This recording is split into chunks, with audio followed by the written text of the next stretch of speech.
आप जब भी बोलते हो मेरे शरीर में कोई शक्ति घुस गई, मुझे परेशान कर रही है, मुझे ऐसे हो रहा है वैसे हो रहा है, इस आदमी को कभी एक बार भी हंसते नहीं देखा। ये 1.5 महीने से यहाँ बैठा है। ऐसा मूर्ख है, वो सोचता है कि मैं गुरु से ये पूछ लूँ ने मैं वो पूछ लूँ। पूछना बाद में, थोड़ा हंसते तो रे भाई, थोड़ा हंस तो सही। तुझे एक बार हंसते नहीं देखा। और क्या फर्क पड़ता है जब आप ऐसे उदास बैठे रहते हो, आपके अंदर कॉर्टिसॉल प्रोड्यूस होना शुरू हो जाता है।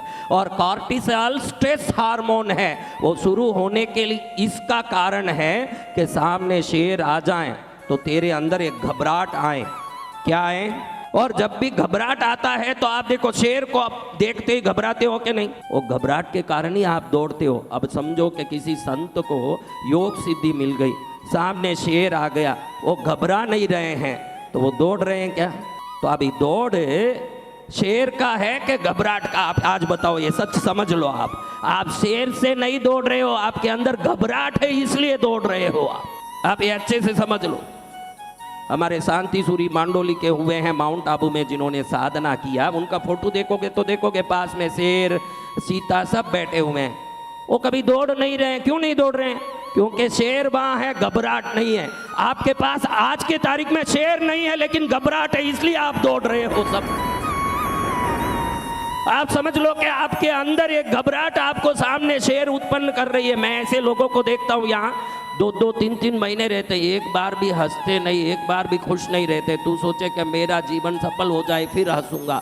विज्ञान कहता है कि तू हंसेगा तो ही जीवन सफल होगा। कैसे बैठे रहते हैं ऐसे। मैं सोचता हूँ इन सबको क्यों मनुष्य बनाया भगवान? तू भी तो बड़ा कुंभार है, घड़ा बनाए तो अच्छा ही बनाए, ऐसे टेढ़े घड़ा क्यों बनाता? मैं कई बार भगवान को ही कंप्लेंट करता हूँ। भगवान कहते हैं ये घड़े अपने आप टेढ़े हुए, मैंने बनाया तब तो बढ़िया ही था।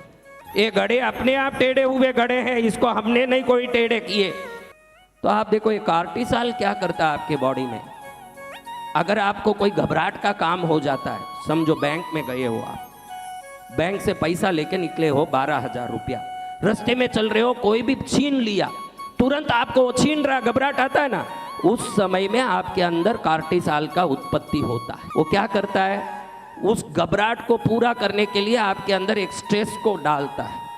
वो स्ट्रेस आपको दुड़वा के उससे पैसा छीनने की ताकत देता है। लेकिन ये स्ट्रेस हार्मोन जिस कारण से उत्पन्न हुआ है, इस कारण को आप पूर्ण नहीं करो, खाली दुखी होते रहो, तो ये धीरे धीरे अंदर घुस के डिप्रेशन को, माइंड के टेंशन को, अंदर के शरीर के अंगों को नुकसान पहुंचाना, हृदय में कई प्रकार की बीमारी डालना, विकास को रोकना, ऐसे मेंटली फिजिकली ट्रबल देता है। फिर इसके अंदर से निकलने वाले वाइब्रेशन आपके जीवन में जो शुभ होना है उसको रोकता है। ये 2 काम करता है कॉर्टिसॉल। कॉर्टिसॉल फिजिकली ट्रबल करता है आपको। कैसे? आपके शरीर में रोग उत्पन्न करता है, आपको बिल्कुल सुस्त बना देता है। ये कॉर्टिसॉल को खत्म नहीं किए, कई वर्षों तक अगर अंदर पड़ा है तो वो धीरे धीरे पागल भी होता है। और ये कॉर्टिसॉल जब अंदर उत्पन्न हो जाता है तो आपके वाइब्रेशन की फ्रीक्वेंसी का रेशियो बदल जाता है। जिससे समृद्धि को खींचना था वो तरंग बदल के दरिद्रता को खींचना, दुख को खींचना, परेशानियों को खींचना आप शुरू करते हो। तो आज का विज्ञान कहता है कि अगर आप हर हालत में हंस सकते हो, हर हालत में खुश रह सकते हो, तो आपके शरीर से एंडोर्फिन्स क्रिएट होना शुरू करते हैं। क्या चीज़ें? ये 2 चीज़ें याद रख लो। आप पढ़े हो कि नहीं पढ़े जाने दो, कोई पढ़ने की ज़रूरत नहीं है, हम डॉक्टर बनने की ज़रूरत नहीं है। आपके अंदर एंडोर्फिन्स क्रिएट होते हैं तो आप सदा सुख और समृद्धि को खींचने की तरंग की रेशियो रखते हो। आपके अंदर कॉर्टिसॉल क्रिएट हो रहा है तो दरिद्रता, दुख, नुकसान को खींचने की ताकत रखते हो। आपको क्या चाहिए?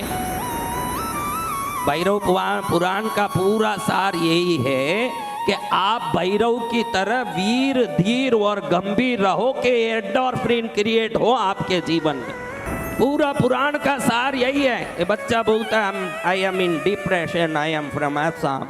Why you are in depression? Because not now, but when you came to Krishnagiri, in what state you are there? Then you told mentally, physically I am in depression. In the first day when you met me, then I told that is because of cortisol. Because of what? तो कहते हैं कि इसको कैसे हम खत्म करें। देखो आपको एक छोटी सी उपाय बताता हूँ। आपको अभी मैंने कोई जोक नहीं सुनाया, अभी मैंने कोई चुटकुला नहीं सुनाया, कोई कॉमेडी तो आपने सुना नहीं, बहुत सीरियस बात सुन रहे हो, फिर भी आप नकली हंसी हंसिए। अब नकली हंसिए मत, नकली मुंह को आप होठों को चौड़ा कीजिए, होठों को चौड़ा कीजिए अच्छे से। इतना नहीं भाई, ये तो गद्दा करता है। तुम तो अच्छे से ऐसे करो, ऐसे करो, और करो, और करो, और करते जाओ, थोड़ा सा आवाज करो। अब देखो क्या कर रहे हो। अगर रोने के लिए तो असली में कोई दुख चाहिए, हंसने के लिए तो नकली हंसी भी असली हंसी ला सकता है। इसका ये उदाहरण है। आप कोई हंसने के लिए मैंने कोई मौका दिया आपको। अब देखो आप ऐसे करो, ऐसे करो, देखो मैं हंसने लग गया। अब ऐसे ऐसे करोगे, आप देखो रोने के लिए 13 नस काम करते हैं। कितने नस? और वो 13 नस काम करने के लिए करीबन शरीर के सभी अंगों को मेहनत करना पड़ता है।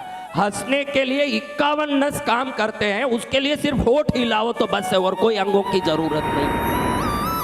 51 नस काम करते हैं हंसने के लिए कुल मिला के, लेकिन आप हंसोगे, अनेक दूसरे अंगों की जरूरत नहीं है। रोना हो तो हृदय में भार चाहिए, वैसे नहीं रो सकते हो। हृदय पहले भारी होता है, हाथ पैर ढीला पड़ता है, शरीर कमजोर होता है, बुद्धि एकदम सूखता है, मन एकदम दुखी होता है। इतने सारे होने के बाद रोना आता है, और हंसने के लिए कुछ नहीं, खाली होठ ऐसे करो, देखो।